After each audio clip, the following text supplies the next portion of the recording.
Bwana Yesu asifiwe. Ninakusalimu kwa jina la Yesu Kristo wa Nazareti. Mungu ni mwema, Mungu ni mwaminifu, ameendelea kutupa neema na kibali cha kuendelea kuwepo katika siku ya leo. Ninamshukuru Mungu sana kwa ajili ya neema hii na kwa ajili ya kibali hiki ambacho ametupatia cha kuwepo katika siku ya leo. Namshukuru Mungu sana kwa ajili yako wewe ambaye pia umefungua video hii. Tafadhali kama bado subscribe channel hii ili kwamba uweze kuwa mwanafamilia wa channel hii. Kama unaweza kucomment, unaweza kucomment, pia kama unaweza kushare kwa ndugu jamaa na marafiki, unaweza ukashare na Mungu atakubariki. Kama kawaida, kwa majina yangu ninaitwa Mchungaji Jackson Komando. Leo kuna kitu ambacho nataka nije kukizungumzia juu ya rushwa ya ngono. Rushwa ya ngono. Katika vitu ambavyo vinakuja kasi ni hii rushwa ngono, na inawaangusha wadada wengi ambao wamesimama katika imani. Inawafanya wanandoa wengi kuwa wasaliti kwenye ndoa zao, wamefanya wanandoa wengi kuwa wasaliti kwenye ndoa zao kwa sababu ya kazi. Rushwa ya ngono inawatesa wadada wengi, wadada wengi. Unakuta mtu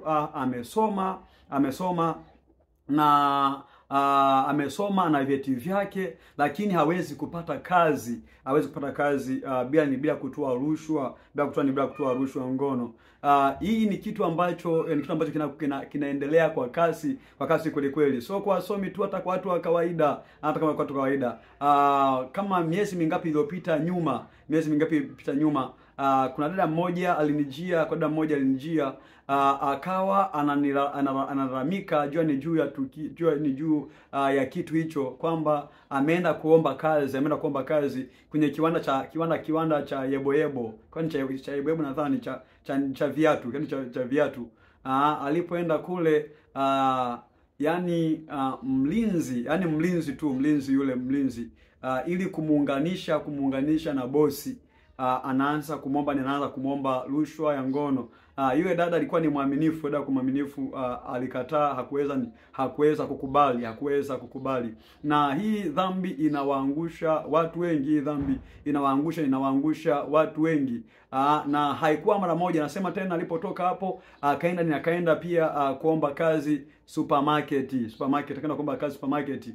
Lakini bado pia kule alipoenda bado ni hicho tena, kwamba mpaka atoe rushwa ngono ndipo aweze kupewa kazi. Kwa hiyo akaamua tu atulie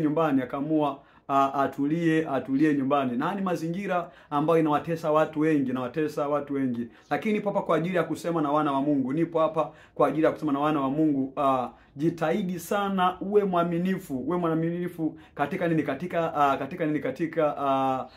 sekta hiyo. Jitahidi sana uwe mwaminifu. Usiweze kukubali kutoa rushwa ngono ili kwamba upate kazi. Nakwambia, huyo ambaye anakuomba hiyo rushwa, unajua amewaomba wangapi? Wewe sio wa kwanza, ujue. Wewe sio wa kwanza. Kila anayekuja, hiyo ni tabia. Kila anayekuja lazima muombe rushwa ngono, hiyo ni tabia yake. Huyo ambaye anakuomba kwamba ili upate kazi lazima ufanye hivi na hivi, hiyo ni tabia yake. Wewe sio wa kwanza, na lazima ujue kitu unachokitafuta hapo utakipata, na sio kama magonjwa sijui ni nini, kwa sababu ujue ni watu wengi ambao wanapita kwake, wanafanya hivyo. Kwa hiyo sasa ni kitu ambacho kinakuja kwa kasi.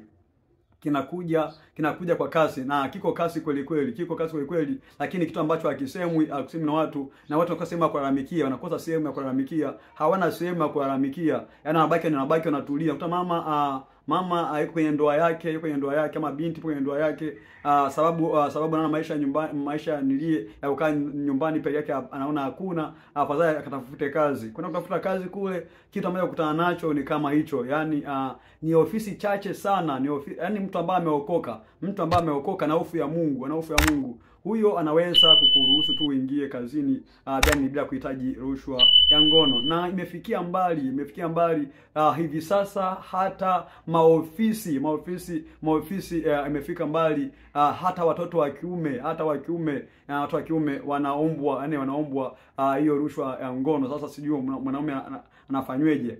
Hiyo anafanya hivyo hivyo unavyojua, anafanya hivyo hivyo unavyojua. Kwa hiyo hata mwanaume. Kwa hiyo dunia inakwenda kasi, dunia inakwenda kasi, na hii dhambi imeshika kasi kweli kweli, imeshika kasi kweli kweli. Nafika hatua anasema Mungu atubariki tu, atubariki maisha ili kwamba hata watoto wetu wasije yaani tuandalie mazingira kwamba wakute mazingira yako sawa, ili kwamba wasianze kutafuta kazi, kwa sababu tunajua kitu ambacho kinachotokea ni kitu gani. Labda uwe na mtu ambaye yupo mbele, ndugu yako yuko mbele, labda yeye ndio umtumie yeye kutafutia kazi. Lakini kama wewe mwenyewe kama wewe yani inakuwa ni shida kweli, sababu watu maisha yamekuwa ni magumu. Mtu anaona ni afadhali afanye tu, asema kwani siku moja tu, kumbe ile siku moja inakuwa siku ya majonzi kwake. Yuko dada mmoja nikusikia ushuhuda wake. Hivyo aliposoma akafaulu, alikuwa mwaminifu hata huko chuo, lakini ilipofika kwenye swala kazi, ana mazingira ni magumu, ule uaminifu akaweka pembeni, Yesu wake akamweka pembeni, akatoa rushwa ngono. Badala yake alichoambulia ilikuwa ni magonjwa, kuathirika. Kwa hiyo wapendwa, na kusihi kwamba usikubali kutoa hiyo rushwa ya ngono. Maana neno la Mungu limesema kwenye amri ya kwanza ya Mungu zile 10, nimpende Bwana Mungu wako. Ukisoma kwenye kitabu cha Marko 12:30, nimpende Bwana Mungu wako kwa moyo wako wote, kwa akili zako zote, na kwa nguvu zako zote. Kwa hiyo mpende Bwana Mungu wako kwa moyo wako wote.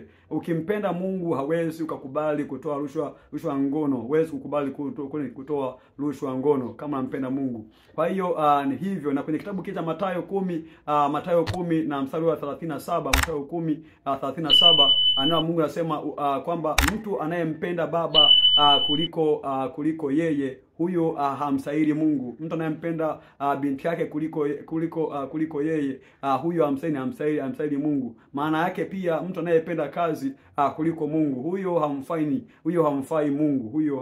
Kwa hiyo uwe mwaminifu. Mungu anaona pito lako, endelea kuomba. Wanaokuja kwangu na kuwashauri, huwa nawashauri kwamba wenyewe waombe. Yaani hakuna kitu ambacho kinashindikana kwa Mungu. Ukishaokoka wewe sio kipofu. Yaani ile hatua ya kuchukua barua na kwanza kwenda kutafuta kazi, tafasiri yake kwenye ulimwengu wa roho ni kipofu.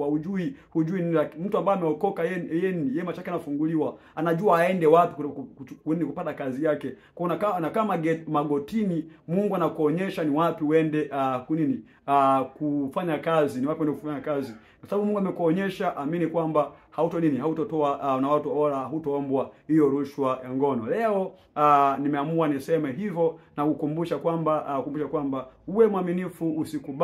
Usikubali kumvulia nguo mtu ambaye si mume wako,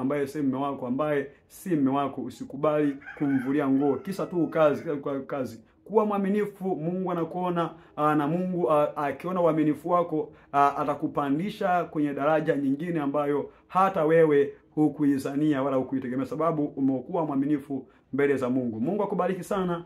Leo nitaishia hapo, lakini siku nyingine tena, Mungu akinipa kibali, nitakuja kusema kitu kingine ambacho Mungu atanisukuma ndani yangu kukisema. Mungu akubariki sana. Shalom.